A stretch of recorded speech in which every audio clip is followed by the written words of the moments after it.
Hello everybody again. This is going to be the last video for those that haven't watched any of the others for some reason. My name's Chase. And I'm Parker.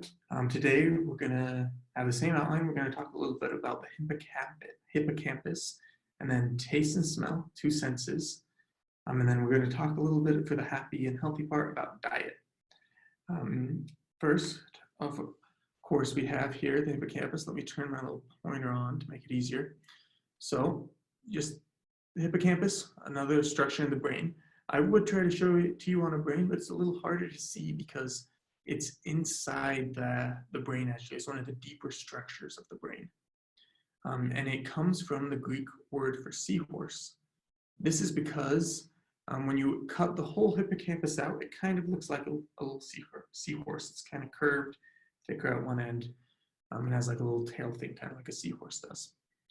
And the main function of the hippocampus is going to be memory.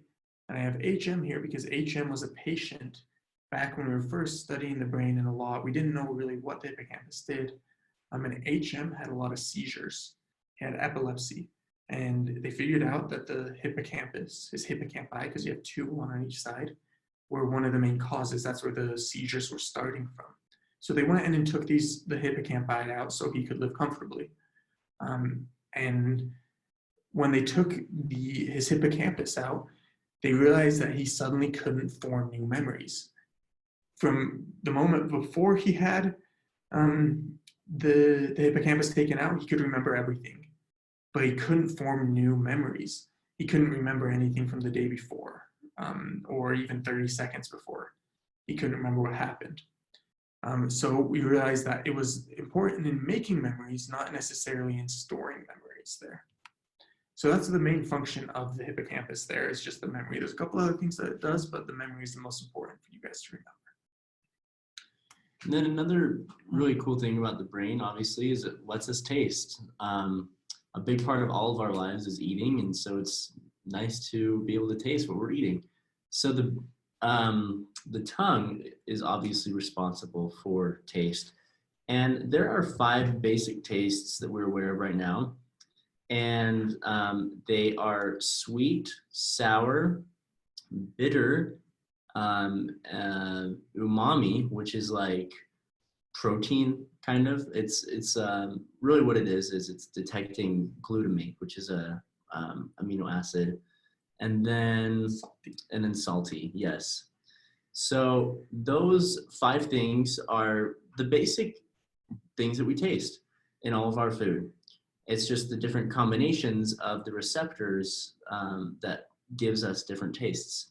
And so kind of 2 interesting facts is, one, that a giraffe tongue can be up to 25 inches long. That is pretty massive, just over 2 feet.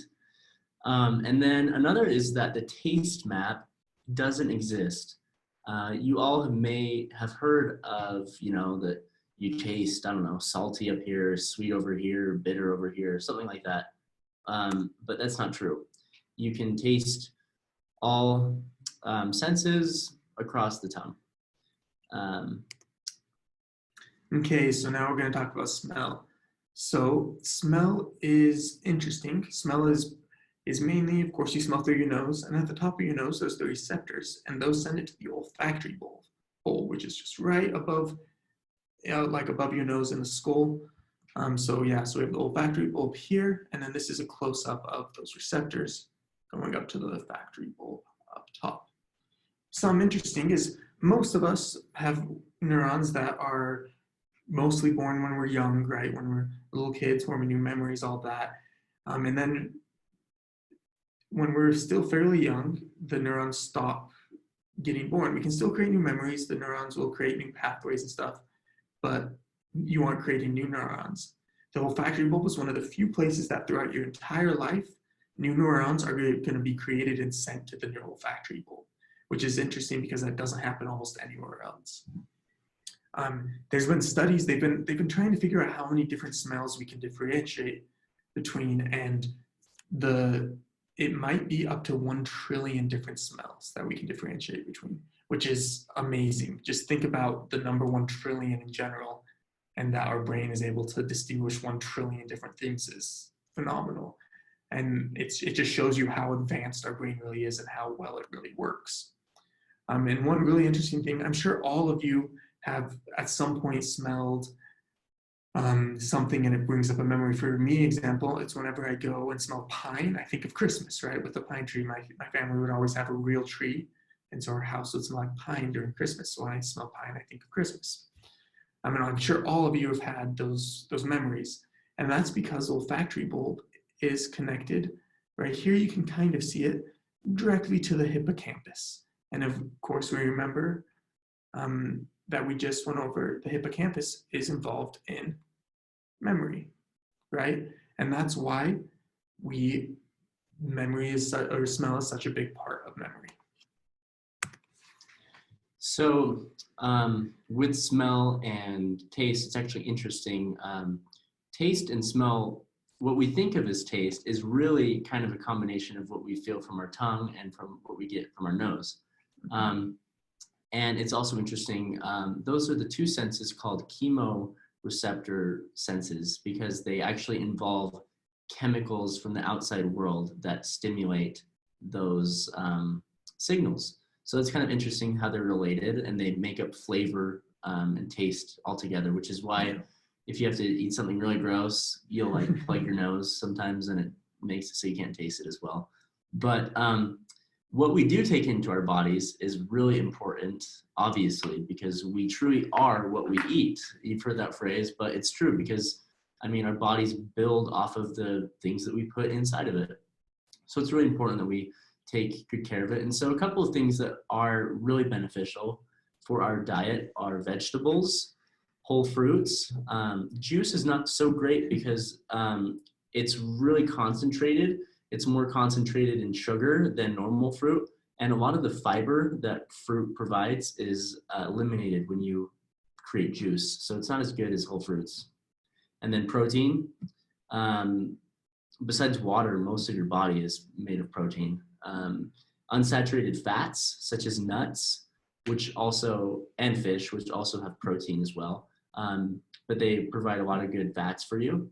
And then avocados are one example of good fats. And then vitamin supplements are also great. They help give us those nutrients that we really need in order to function properly. And then some things we want to stay away from are ultra-processed foods. On the next slide, I'll talk about the difference between processed and ultra-processed foods. But the things that we think of when we hear processed foods are actually ultra-processed usually. And these are a large part of our diet. And they go through multiple processes like these. And they contain a lot of ingredients that are not good for us, like soft drinks, chips, chocolate candy, ice cream, yada, yada. You could look at all those and know that they're not great for you. But the reason is because they are really high in calories, but really low in nutrients. And what our bodies were designed for is high nutrients and low calories, which is why vegetables, nuts, fruits, those kinds of things are really beneficial. Whereas these things they taste good because it's high in fat, which kind of signals like survival for our brain because fats have a lot of calories, but there's no real benefit to our health from those things. And then the difference, like I said, is that processed foods have been altered, but it's not bad for our health necessarily. It can be convenient, like made salads in a package, or simple bread. You combine ingredients. It's not just one ingredient. Cheese, tofu, canned tuna, or beans. Those things are all good for you, even though they're processed. And then ultra processed, they actually make up a huge part of our diet, about 50%. And this is really not great for us. It's largely responsible for the increase in cardiovascular disease. It's largely responsible for why we get cavities. And so we want to stay away from those. So ways to stay away are to cook more often. A lot of times when we eat out at unhealthy places with fast food. A lot of places have really high sodium, which isn't great for us either. So we want to cook more often, and then dine with family and friends. When we dine with people, we want to make nicer food, and it's shown that we use less of these ultra processed foods when we're eating with people, and it's more fun. Dining out, better choices. Consider the source. And then look past the hype. You know, there's a lot of marketers that want to get you to buy their food and want you to not really look at what's in it. And so, you know, people might try to trick you by saying it's organic, it's natural, but I mean, a cookie is still a cookie. And, you know, sweets aren't all bad all the time, that, you know, have once in a while, but as a rule, we want to stay away from those. And yeah, so this is the end of our little video series, but we hope you've enjoyed it. Yeah, we really hope you guys have learned something, and feel free to reach out to us. We have our email right here, byuneuroutreach@gmail.com. Just feel free to ask any question you want. We've really enjoyed making these videos. It's been fun to explain these things to you guys, and we hope you guys have too. Have a good one. Thanks, guys.